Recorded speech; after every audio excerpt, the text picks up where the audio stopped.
Hello, my name is Matthias Cavodi. I'd like to welcome you guys to my channel. Today we're going to talk about the X-Force tie-ins into the Zero Tolerance crossover.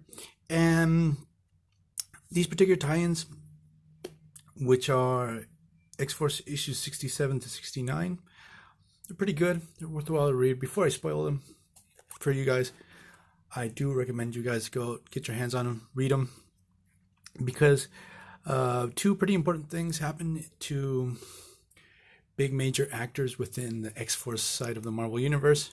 We have the dissolution of the Mutant Liberation Front. After this story, they don't exist anymore. A couple of the team members from that evil mutants team, they're going to be running around causing trouble, but the team itself, it's not going to be existent anymore. And Dani Moonstar says she's going to be back in X-Force, and we're going to get a big reveal secret about what she was doing with the Mutant Liberation Front. So, without further ado, I'll tell you guys what I liked and what I didn't like about these tie-ins. And we start off with a hostage situation in this investigation center. Members of the mutant, what's left of the Mutant Liberation Front, because the team's sort of been falling apart over time. Now they're being led by Wildside, take hostages. They want to find out if this installation is making some type of weaponized form of the legacy virus. So, like, their motives are noble, but the way they carry themselves isn't. So, we're having a whole conflict with the teammates because Dani Moonstar is not cool with the way Wildside is carrying himself with this whole hostage situation. While this goes down, they're surrounded by cops, and Zero Tolerance has reached the area to take care of the whole situation. So Wildside's like sort of cracking under the pressure. He backhands poor Locust. She gets really pissed off. She teleports away. She leaves the team, and she's going to be back with the story with we're going to get the origins of Dark Reign, that villain that has a really convoluted past. We're going to learn more about him in that particular story. Oh, I forgot to mention who the hell wrote these tie-in issues. John Francis Moore did a pretty good job.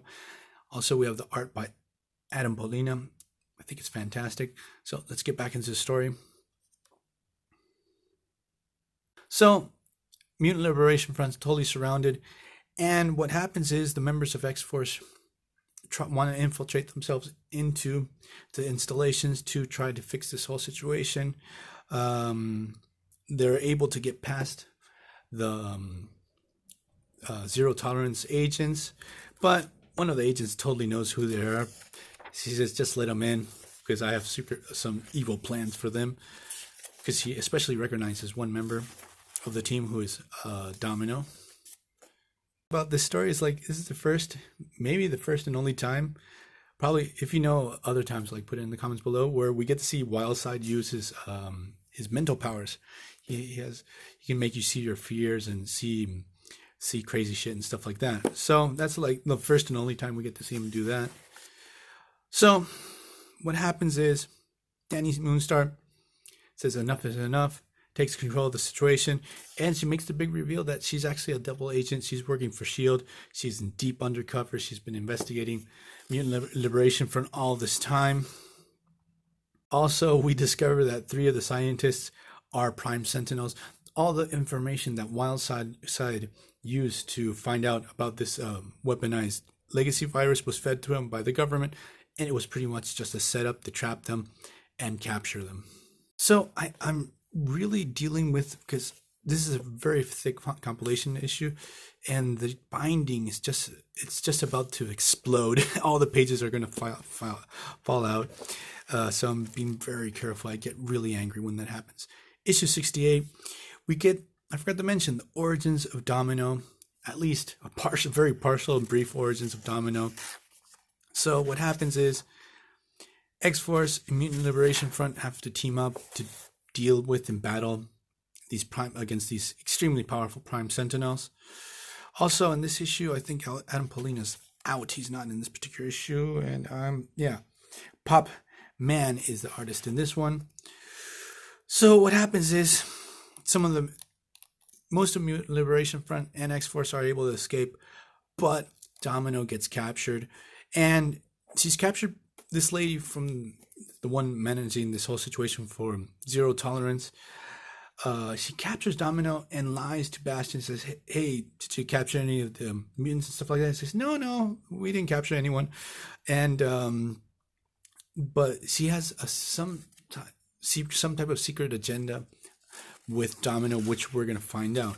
So she tells her name is Ekaterina Grizanova, which rings zero bells to Domino's. Like, who the hell are you? It's like, what's your beef with me? So Grazanova tells Domino's, like, hey, you were a runaway back in the day when you were a kid. You popped up in Madripoor in some type of blood sport.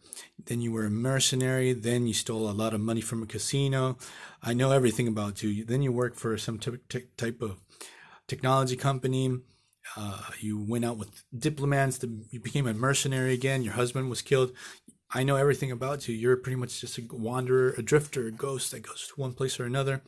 But on one of your missions, you took down this evil robot that was experimental.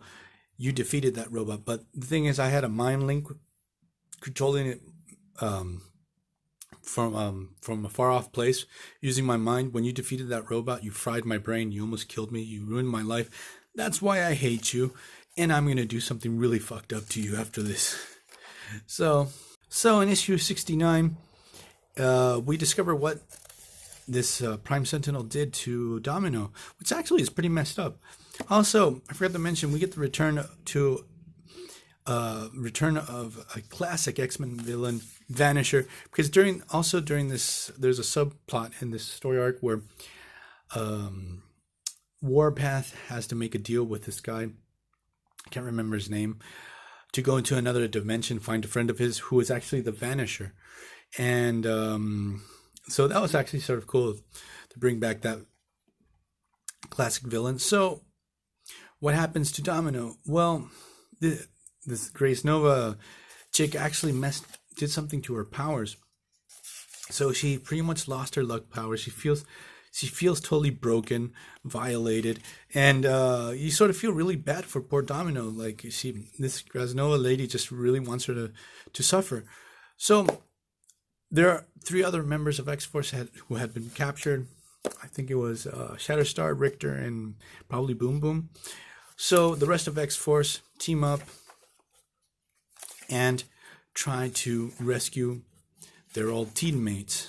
So that's all I have to say about the tie-ins with X-Force. They don't really tie into the main plot, but they do a pretty good job how to sort of marginally touch on the whole Zero Tolerance thing with the Prime Sentinels. But the story really revolves around a old adversary of Domino and that person wanting to take vengeance.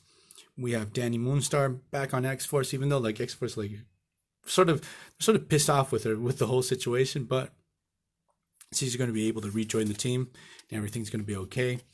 And the end of Mutant Liberation Front. So I hope you guys like this video. See you guys next time. Bye.